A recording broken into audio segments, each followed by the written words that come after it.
அட்டகாசமான சுவையில் ஒரு சைட் டிஷ் ரெசிபி தாங்க பார்க்க போகிறோம். இட்லி தோசைக்கெலாம் அவ்வளோ ருசியாக இருக்கும். இந்த ரெசிபி எப்போ எங்கள் வீட்டில் செஞ்சாலுமே எல்லாருமே எக்ஸ்ட்ராவாக 2 இட்லி சாப்பிடுவாங்க. அந்த அளவுக்கு டேஸ்ட்டு சூப்பராக இருக்கும். கண்டிப்பாக இதை மிஸ் பண்ணாமல் நீங்களும் ட்ரை பண்ணி பாருங்கள். அடிக்கடி நீங்கள் செய்வீங்க. ரொம்பவே குயிக்காக செஞ்சிடலாங்க. ரொம்ப சிம்பிளான ரெசிபி இது. டேஸ்ட்டு சூப்பராக இருக்கும். எப்படி செய்யுதுன்னு பார்க்கலாம் வாங்க. இதுக்கு முதல்ல குக்கர் வச்சுக்கலாம். குக்கரில் 3 டீஸ்பூன் அளவுக்கு எண்ணெய் சேர்த்துக்கோங்க. எண்ணெய் காஞ்சதும் 1/2 டீஸ்பூன் அளவுக்கு கடுகு சேர்த்துக்கோங்க. அடுத்ததாக 1/4 டீஸ்பூன் சீரகம் சேர்த்துக்கலாம். கடுகும் சீரகமும் நல்லா பொரிஞ்சு வரணும். அப்போ தான் டேஸ்ட் நல்லா இருக்குங்க. அடுத்ததாக ஒரு 7-8 பல்லு பூண்டு சேர்த்துக்கோங்க. இது கூடவே 2 பச்சை மிளகாவை இது போல் உடச்சி சேர்த்துக்கோங்க.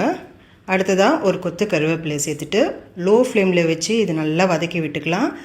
பூண்டு நல்லா வதங்கி கோல்டன் கலரில் வரணும். அந்தளவுக்கு இது நல்லா வதக்கி விட்டுக்கோங்க.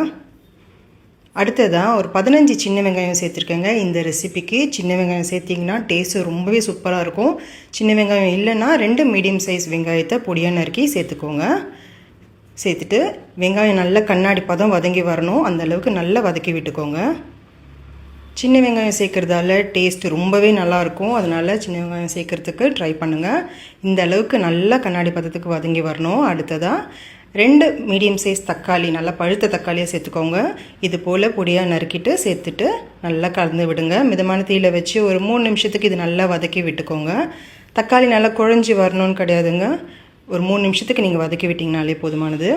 அடுத்ததாக 2 உருளைக்கிழங்கு, மீடியம் சைஸ் உருளைக்கிழங்க தோல் உரிச்சிட்டு இது போல் கட் பண்ணி சேர்த்துக்கோங்க. அடுத்ததாக கத்திரிக்காய் சேர்த்துக்கோங்க. நான் 3 கத்திரிக்காய் சேர்த்துருக்கேன். எந்த கத்திரிக்காய் வேணாலும் நீங்கள் சேர்த்துக்கலாங்க. டேஸ்ட் நல்லாயிருக்கும். இப்போ இது நல்லா கலந்து விட்டுக்கோங்க. கத்திரிக்காய் நல்லா வெந்து வரணும்னு கிடையாது. ஒரு 2 நிமிஷத்துக்கு இது நல்லா வதக்கி விட்டிங்கனாலே போதும். இது நல்லா கலந்து விட்ட பிறகு இப்போ இதுக்கு தேவையான மசாலா எல்லாத்தையும் சேர்த்துக்கலாங்க. 3/4 டீஸ்பூன் அளவுக்கு நான் உப்பு சேர்த்துருக்கேன். உங்களுக்கு தேவையான எக்ஸ்ட்ராவோ இல்லை கம்மியாவோ சேர்த்துக்கோங்க. அடுத்ததாக மஞ்சள் தூள் 1/4 டீஸ்பூன் சேர்த்துக்கோங்க. அடுத்து 1 டீஸ்பூன் அளவுக்கு சாம்பார் பொடி சேர்த்துக்கலாம். அடுத்ததாக 1/2 டீஸ்பூன் வெறும் மிளகாய் தூள் சேர்த்துக்கோங்க.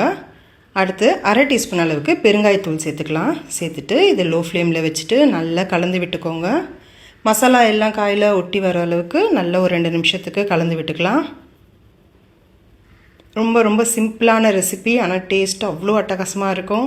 கண்டிப்பாக ட்ரை பண்ணி பாருங்கள். இப்போ இதுக்கு தேவையான அளவுக்கு தண்ணி சேர்த்துக்கலாம். 2 கப் அளவுக்கு தண்ணி சேர்த்துட்டு இது இப்போ நல்லா கலந்து விட்டுக்கோங்க. கலந்து விட்டுட்டு இப்போ நம்ம குக்கரை மூடி வச்சிடலாம். விசில் போட்டுட்டு ஒரு 5 விசில் வரட்டுங்க. அப்போ தான் காய்கறி நல்லா வெந்து வரும் நம்மளுக்கு. இப்போ ஸ்டீம் இறங்கினதும் பாருங்கள், உருளைக்கிழங்கும் கத்திரிக்காயும் நல்லா வெந்து வந்திருக்கும். இப்போ இதை ஒரு மத்து இல்லை இது போல் மேஷர் வச்சு லேசாக அழுத்தம் கொடுத்தீங்கனாலே போதும். நல்லா குழஞ்சி வந்துடுங்க. அதிகபட்சம் ஒரு 15லேருந்து 20 நிமிஷத்துக்குள்ளேயே நம்ம இந்த ரெசிபி செஞ்சிடலாம். இதை ஒரு முறை செஞ்சிட்டிங்கன்னா அடிக்கடி வீட்டில் கேட்பாங்க. அந்தளவுக்கு டேஸ்ட் ரொம்ப நல்லாயிருக்கும்.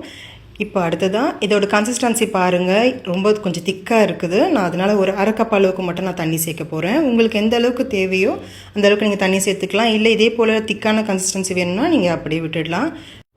நான் 1/2 கப் அளவு தண்ணி சேர்த்துட்டு இப்போ இது நல்லா கலந்து விட்டுக்கிட்டேன். பாருங்கள், இந்த அளவுக்கு கன்சிஸ்டன்சியில் தான் நம்மளுக்கு இட்லி தோசைக்கு நல்லாயிருக்கும்.